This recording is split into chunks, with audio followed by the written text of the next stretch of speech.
Lectura del comentario al 32 domingo del tiempo ordinario. ¿Y del más allá qué? 6 de noviembre de 2022. Primera lectura, segunda a Macabeos 7, 1, 2 y 9 al 14. Salmo 16. Segunda lectura, segunda carta a los Tesalonicenses 2, 16 al 3, 5. Evangelio de Lucas, capítulo 20, versículos 27 al 38. Se acercaron entonces unos saduceos, de esos que niegan la resurrección, y le propusieron este caso. Maestro, Moisés nos dejó escrito: si a uno se le muere su hermano dejando mujer pero no hijos, cásese con la viuda y dé descendencia a su hermano. Bueno, pues había 7 hermanos. El primero se casó y murió sin hijos. El segundo, el tercero y así hasta el 7º se casaron con la viuda y murieron también sin dejar hijos. Finalmente murió también la mujer. Pues bien, esa mujer, cuando llegue la resurrección, ¿de cuál de ellos va a ser su mujer, si ha sido mujer de los 7? Jesús le respondió: en este mundo los hombres y las mujeres se casan. En cambio, los que han sido dignos de alcanzar el mundo futuro y la resurrección, sean hombres o mujeres, no se casan. Es que ya no pueden morir, puesto que son como ángeles, y por haber nacido de la resurrección son hijos de Dios. Y que resucitan los muertos lo indicó el mismo Moisés en el episodio de la zarza, cuando llama al Señor el Dios de Abraham y Dios de Isaac y Dios de Jacob. Y Dios no lo es de muertos sino de vivos. Es decir, para Él todos ellos están vivos. ¿Y del más allá qué? Pregunta extraña esta, hoy que se nos recomienda vivir el presente con intensidad, el famoso carpe diem de los romanos, ante un futuro que se auspicia tal vez más que nunca incierto y problemático, debido especialmente a la guerra de Ucrania y a la nueva confrontación entre bloques políticos y militares antagónicos, con la amenaza de una terrible pero posible confrontación atómica. Ojalá que no tenga lugar esa locura. Como personas o como creyentes, me pregunto, ¿esperamos que no todo termina aquí, sino que el ser humano tiene una ventana abierta al más allá? Porque mirando a nuestro alrededor vemos que entre los que habitamos el planeta hay al menos 2 tendencias como innatas ante el más allá de la muerte. Los que dicen sí al más allá. Hay un grupo de personas que vive con una inquietud y apego casi desesperado a un plus más allá de las fronteras de la muerte. Bloch llamaba a esto la melancolía de la plenitud. Para esto, el telón de fondo de la muerte ensombrece todo posible asomo de felicidad. Decía Pannenberg que la muerte cuestiona radicalmente cualquier asomo de sentido en la vida individual. Ninguna de las grandes religiones de la humanidad anunció la resurrección corporal de su fundador o de sus seguidores como lo hace el cristianismo. La muerte fue siempre respetada. Incluso el zoroastrismo, la primera religión que abordó de modo sistemático el tema del más allá y que influiría poderosamente en las visiones sobre el más allá del judaísmo, el cristianismo y el islam, anunciaba no una resurrección personal o individual, sino una resurrección general para el final del mundo. La idea de anticipar esa resurrección universal y encarnada en un personaje histórico fue la novedad absoluta que aportó el cristianismo, de modo que la fe en la resurrección de Jesús fue el factor determinante de separación entre el judaísmo y el cristianismo. Es verdad que el pueblo de Israel tardó muchos siglos en asomarse a la esperanza de un más allá tras la muerte, pues la creencia en el más allá comenzó muy tardíamente en el libro segundo de los Macabeos, capítulos 6 y 7, cuando Antíoco IV Epífanes, que vivió del 167 al 164 a.C., rey sirio que dominaba Palestina, saqueó el templo de Jerusalén exigiendo a los judíos adorar a Zeus y a los dioses griegos y obligándolos a comer la carne inmolada a los ídolos en lugar de seguir a Yahvé, el Dios de Israel. Esta orden provocó la conocida rebelión de los macabeos contra él, y es precisamente en este libro donde se atisba en la Biblia por primera vez el camino aún más allá de la muerte. En él se nos habla de la madre de 7 hijos que murieron mártires por no aceptar la orden del tirano. Este libro dice así: cuando murió así el primero de los 7 hijos de una madre judía, Llevaron al segundo al suplicio, le arrancaron los cabellos con la piel y le preguntaban si pensaba comer carne inmolada a los ídolos antes de que lo atormentasen miembro a miembro. Él respondió en lengua materna: no comeré. Por eso también él sufrió a su vez el martirio como el primero, y estando para morir, dijo, dirigiéndose al rey: tú, malvado, nos arrancas la vida presente, pero cuando hayamos muerto por su ley, el Rey del universo nos resucitará para una vida eterna. El cuarto hijo dijo: vale la pena morir a manos de los hombres cuando se espera que Dios mismo nos resucitará. En cambio, tú no resucitarás para la vida. También la madre, después de ver morir a sus 7 hijos, dijo: yo no sé cómo aparecisteis en mi seno. Yo no os di el aliento ni la vida, ni ordené los elementos de vuestro organismo. Fue el creador del universo el que modela la raza humana y determina el origen de todo. Él, con su misericordia, os devolverá el aliento y la vida si ahora os sacrificáis por su ley. Precisamente porque la muerte es muda y cruel, muchos humanos se resisten a otorgarle honores de instancia última y se lanzan así a la aventura de concebir otra vida, más allá de la muerte. Incluso antes de los macabeos, Platón defendía que lo más importante del ser humano, el alma, no moría. Los que dicen no al más allá. Pero hay también otra corriente que profesa la renuncia al deseo de la existencia de un más allá tras la muerte. Esta corriente va increciendo, al menos en nuestro mundo occidental, en la medida en que se ha ido implantando hoy el tan amenazado estado del bienestar. Tierno Galván, el famoso alcalde de Madrid, lo expresó de esta manera: yo vivo perfectamente en la finitud y no necesito más. Stuart Mill decía: me veo inclinado a pensar que conforme la condición de la humanidad vaya mejorando y los hombres sean cada vez más felices con sus vidas y más capaces de encontrar una felicidad no fundamentada en el egoísmo, irán preocupándose menos de las promesas de una vida futura. Entre los modernos, como vemos, hay quienes no se preocupan por su propia pervivencia personal. En esta línea se expresaba la teóloga protestante Dorothy Sayles. La pregunta de si todo termina con la muerte, dice ella, es una pregunta atea. Pues, ¿qué es ese todo para ti? Tú no puedes describir tu propia muerte con la fórmula entonces se acabó todo.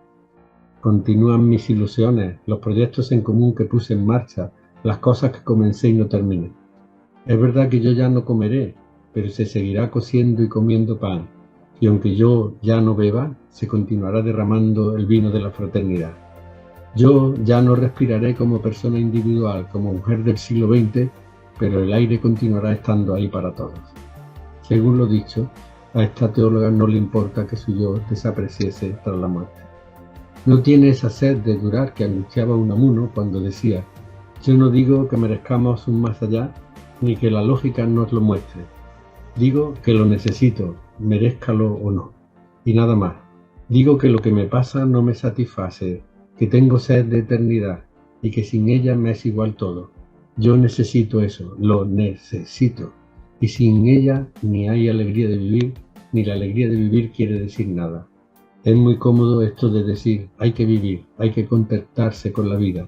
Y los que no nos contentamos con ella, ¿qué hacemos?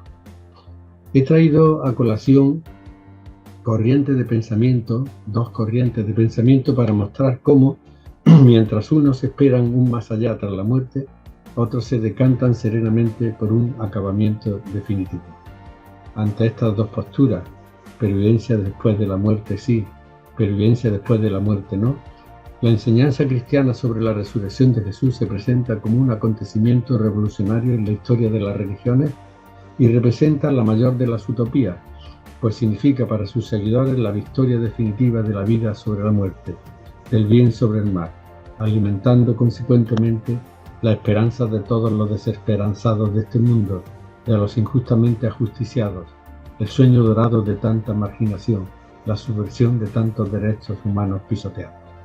De modo que el anuncio de la resurrección de Jesús se convirtió en la iglesia primitiva en un grito subversivo, un grito de condena de todos los que desde el poder religioso o civil asesinaron a Jesús y en lugar de dar vida al pueblo se la quitaron. Pero la pregunta sobre el más allá y sobre la resurrección tras la muerte no es solo de hoy. Ya en tiempos de Jesús era objeto de debate entre fariseos y saduceos. Los primeros lo afirmaban, los segundos lo negaban, como puede verse en el Evangelio que comentamos hoy. Tener muchos hijos en Palestina era una bendición del cielo. Morir sin hijos, la mayor de las desgracias, el peor de los castigos celestiales. Para evitar esto último, el libro del Deuteronomio prescribía lo siguiente: si dos hermanos viven juntos y uno de ellos muere sin hijos, la viuda no saldrá de casa para casarse con un extraño. Su cuñado se casará con ella y cumplirá con ella los deberes legales de cuñado. El primogénito que nazca continuará el nombre del hermano muerto y así no se extinguirá su nombre en Israel. Es la conocida ley del levirato, palabra derivada del latín levir, que significa cuñado. Pues bien, refiere el Evangelio de Lucas que se acercaron a Jesús unos del partido saduceo y le propusieron esto: Maestro, Moisés nos dejó escrito, si a uno se le muere su hermano dejando mujer pero no hijos, cásese con la viuda y dé descendencia a su hermano. Bueno, pues había 7 hermanos, el primero se casó y murió sin hijos, el segundo y el tercero y así hasta el séptimo se casaron con la viuda y murieron también sin dejar hijos. Finalmente murió también la mujer. Pues bien, esa mujer, cuando llegue la resurrección, ¿de cuál de ellos va a ser mujer, si ha sido mujer de los 7? Pregunta capciosa que trataba de poner en ridículo la doctrina de la resurrección y el más allá, en la que los afiliados al partido saduceo no creían. Dentro del entramado social del judaísmo, los saduceos eran los portavoces de las grandes familias ricas que vivían y disfrutaban de los copiosos donativos de los peregrinos judíos que subían al templo de Jerusalén y del producto de los sacrificios allí ofrecidos. El tesoro del templo que ellos custodiaban y administraban venía a ser como la banca nacional. No hay que confundir a estos saduceos con la casta formada por los simples sacerdotes, muy numerosa y más bien pobre. Representaban, por tanto, la aristocracia religiosa y seglar de la época, y eran conocidos por su riqueza. Por ser ricos, admitían como palabra de Dios solo los 5 primeros libros de la Biblia, considerando sospechosos de herejía los escritos de los profetas, que atacaban sin piedad a los ricos, propugnando una mayor justicia social. Los saduceos pensaban que Dios premia a los buenos y castiga a los malos en este mundo. En consecuencia, se consideraban buenos y justos, pues gozaban de riqueza y poder, signos claros del favor divino. Negaban la resurrección y el más allá, pues aceptar la posibilidad de un juicio de Dios tras la muerte suponía para ellos perder la seguridad de una vida basada en el poder y en el dinero. Sus oponentes, los fariseos, herederos del pensamiento sobre el más allá del persa Zaratustra, lo imaginaban como una continuación de la vida terrena, aunque más perfecta, hasta el punto de hablar de una fecundidad fantástica del matrimonio en la otra vida. A la pregunta de los saduceos, Jesús respondió: en esta vida los hombres y las mujeres se casan, en cambio los que sean dignos de la vida futura y de la resurrección, sean hombres o mujeres, no se casarán porque ya no pueden morir, puesto que serán como ángeles, y por haber nacido de la resurrección serán hijos de Dios. Y que resucitan los muertos lo indicó el mismo Moisés en el episodio de la zarza, cuando llama al Señor el Dios de Abraham y Dios de Isaac y Dios de Jacob. Y Dios no lo es de muertos, sino de vivos. Es decir, que para Él todos ellos están vivos. Queda claro que para Jesús no tiene sentido una religión de muertos tal y como hemos reducido frecuentemente al cristianismo y podemos constatar en estos días en torno al Día de los Difuntos. En contra de los saduceos, Jesús afirma la existencia de otra vida tras la muerte, pero la vida que perdura no es una mera prolongación de la vida orgánica como imaginaban los fariseos, porque no está sujeta a la muerte. La ausencia de muerte en el más allá quita sentido, por tanto, a la perpetuación de la vida por medio de las relaciones sexuales. Hasta aquí la respuesta de Jesús. Quienes ya lo tienen todo en este mundo, como los saduceos, se incomodan también hoy con la aventura de un más allá inquietante y desestabilizador, aunque la mayoría de los casos pienso que todo esto del más allá les suena a los ricos a música celestial y les trae más bien al Padre. Pablo de Tarso considera tan fundamental la esperanza en la resurrección personal que se atreve a decir lo siguiente a los corintios, entre los que algunos dudaban de esta. Ahora, si de Cristo se proclama que resucitó de la muerte, ¿cómo decís algunos que no hay resurrección de muertos? Y si no hay resurrección de muertos, tampoco Cristo ha resucitado.